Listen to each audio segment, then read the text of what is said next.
Olá pessoal, tudo bem? Sejam todos bem-vindos ao segundo episódio de Filosofia do Cosmos. Eu sou Paulo, professor de língua inglesa, graduado pela Universidade Estadual do Pará, e estou hoje aqui para falar sobre ciência novamente. Segundo episódio de Filosofia do Cosmos, estou muito empolgado, na verdade. E para iniciar esse episódio, gostaria de fazer duas perguntas a você. A primeira pergunta é: todos os animais, todas as plantas, todo aves, mamíferos, etc., répteis, tudo que você vê hoje na Terra, você acredita que foi feito por alguém? Alguém fez dessa forma que está, a qual se encontra hoje na Terra, a qual nós temos conhecimento? Você diria que tudo foi feito dessa forma? E a segunda pergunta que eu tenho para você é o seguinte: você é descendente dos macacos por parte de pai ou por parte de mãe? Uma pergunta parecida com essa foi feita pelo bispo Wilberforce em um debate lá nos anos em 1860, no qual ele, em um debate com Thomas Huxley, tentava satirizar as ideias defendidas por Huxley, que seriam as ideias de Charles Darwin, né? A partir da sua obra publicada da Origem das Espécies. Então Huxley defendia as ideias de Darwin, né? A respeito da evolução, a respeito da adaptação.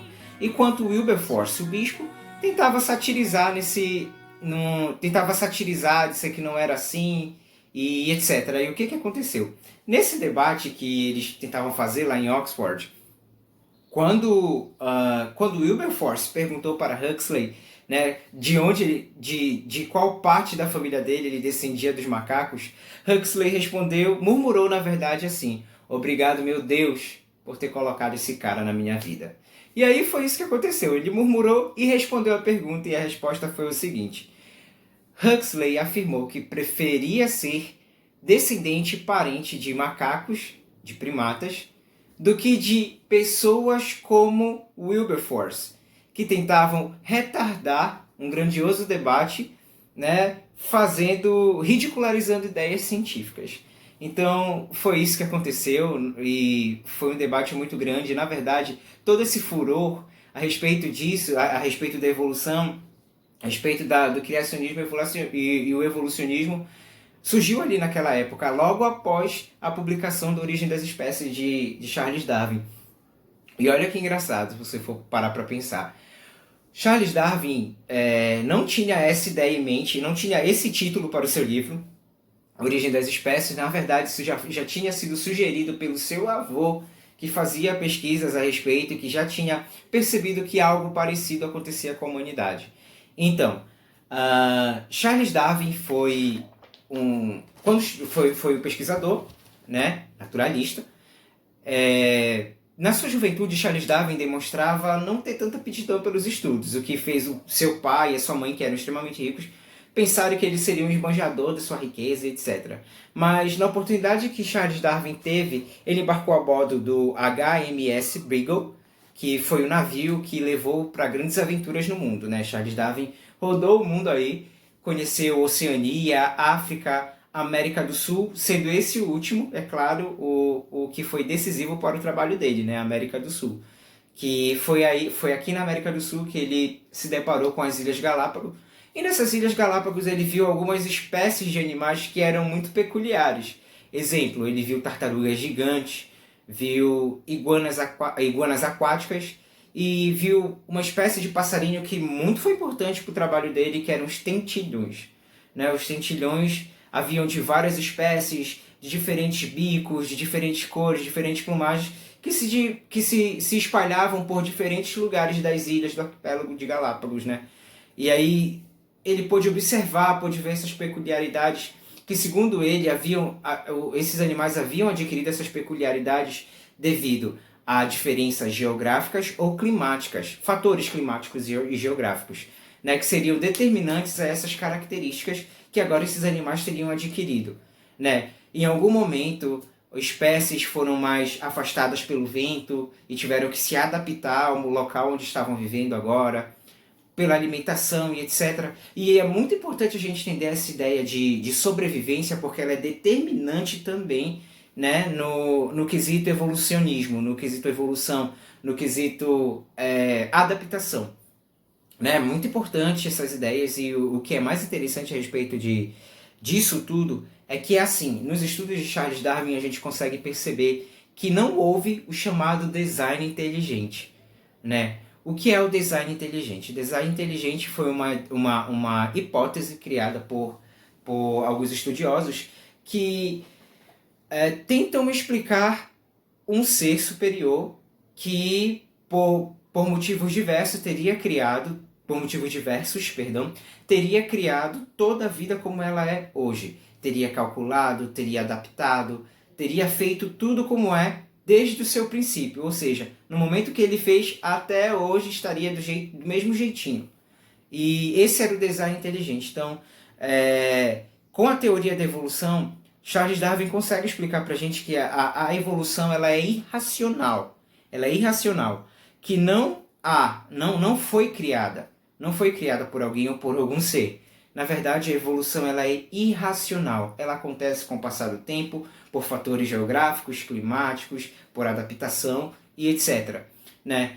Então, eu gostaria de dizer também que, eu falo assim meio formal, né? Mas eu quero dizer que a evolução ela acontece com o passar do tempo, né? E como nós chamamos a teoria de evolucionismo, né? Eu queria destacar aqui que teoria é diferente de hipótese.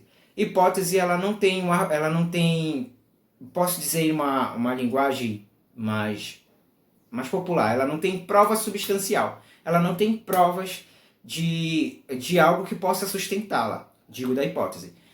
Já a teoria não, a teoria ela tem provas, ela mostra assim substâncias, ela mostra o método, então a teoria ela tem provas, mas a hipótese não. Apesar de que toda teoria em um princípio foi uma hipótese. Né? E quando a hipótese é provada, se torna uma teoria, que foi o que aconteceu com o evolucionismo aqui, né, gente? Então, fica aí a ideia, né, não de um design inteligente que pode não ter existido, né, mas eu acho sempre muito interessante quando a gente tenta unir esses dois pensamentos, porque eu lembro de algum momento ter lido nos livros de Stephen Hawking, por exemplo, não me recordo se foi em Uma Breve História do Tempo, e não recordo se foi no livro de Carl Sagan, o Bilhões e Bilhões. Mas lembro de algum desses cientistas famosos ter relatado ter feito a seguinte pergunta. Onde está Deus? Onde estava Deus? Deus ele estava em tudo, Deus ele está em tudo. Lembrando aqui a ideia de panteísmo, né, de Spinoza, de Baruch Spinoza. Né, sempre essa ideia, sempre tentando unir uma coisa a outra, né, mas mostrando aqui através do método, mostrando através do peso substancial de que a teoria evolucionista ela se comprova em si por si só. E então, assim, outra coisa muito importante que os nossos amigos cientistas, como Neil deGrasse Tyson também afirma, é que a ciência já tem muito a nos oferecer. A ciência já nos ofereceu muitas coisas, né? E a gente não pode ficar só pensando nas mesmas teorias antigas. Por exemplo, quando foi publicado a teoria, né, da evolução, a origem das espécies, quando foi publicado, a sociedade vitoriana inglesa da época enfrentou aquilo como uma obra do demônio, como eles diziam, né? Foi uma obra do demônio, e cada vez mais eles se apegavam ao livro de Gênesis, né? Se apegavam ali e diziam que tudo tinha acontecido daquela forma como está escrito ali. Então, é isso. Na verdade, nós não podemos excluir nenhum nem outro. Devemos ter respeito sim por um e por outro e nem excluir um ao outro. Essa é a ideia que eu compartilho, né? Acho viável sim que nós estejamos como eu relatei algumas vezes aqui, sou evangélico, né? Trabalho voluntariamente numa igreja evangélica, no qual sou intérprete de Libras e também sou professor de língua inglesa, né? no projeto da igreja vinculado à sociedade. Então eu acho que isso é muito importante sim. Tá bom? Esse trabalho social que a igreja tem é muito importante. Mas, quanto às teorias, estamos todos aqui. E aí fica a seu critério acreditar ou não. Ok, pessoal? No mais, eu queria muito agradecer a vocês. Esse aqui foi o segundo episódio de Filosofia do Cosmos. Ainda é curtinho, né? Não tenho um grande aparato, um cenário e etc. Estou gravando aqui direto do meu quarto mesmo. Mas eu queria muito agradecer a você que tem assistido esses vídeos, né? E outra coisa que eu ia falar para vocês é que o motivo pelo qual eu estou fazendo esses vídeos é pelo motivo qual Neil deGrasse Tyson fez um chamado para o Brasil, né? eu sou muito fã do Neil deGrasse Tyson porque, assim, eu já pude visitar o Museu de História Natural, já pude visitar o planetário, qual o Neil deGrasse Tyson é o diretor, né? Então, esse aqui é o livro que chegou hoje, Neil deGrasse Tyson, Respostas de um Astrofísico, né? No qual o Neil deGrasse Tyson ele tenta responder algumas perguntas que foram feitas a ele, né? No entorno desses anos todos, desde de que ele se tornou famoso, né, começou a estudar e etc. E aí, o que eu queria falar para vocês, gente? Eu queria falar sobre a carta que ele escreveu para o Brasil, que é a que vem nesse modelo aqui, que vem nesse livro. Esse livro é novo, foi o último, o recente dele, escrito agora, publicado em 2020, no ano passado, né, durante o período de pandemia. E ele faz um chamado ao Brasil. Né? Ele ressalta grandes coisas que já eram conhecidas por americanos do Brasil, mas ele ressalta muito bem a nossa parte científica. Né? Ele fala que nós temos muitas produções científicas, nós temos uma grande engenharia científica, e ele fala que nós temos uma grande possibilidade de propagar essas novas ideias científicas, os atos científicos que nós temos feito brasileiro.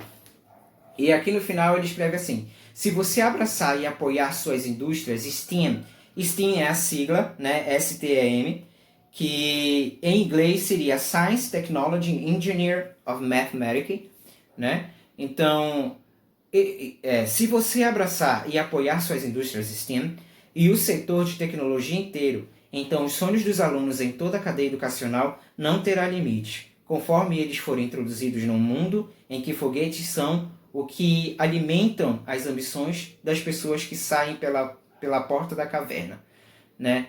E aqui às vezes a gente quer ficar dentro da nossa caverna, queremos só fazer o que é visto, queremos só fazer o que nós sabemos fazer, não nos permitimos ir mais além, né? Nós precisamos ir mais além de concepções, além de ideias que nós temos. E eu, como professor, deixo essa ideia para vocês aí. Esse livro é muito bom, eu aconselho vocês a adquirirem ele, mas eu também atendi esse chamado de propagar as ideias científicas pelo Brasil.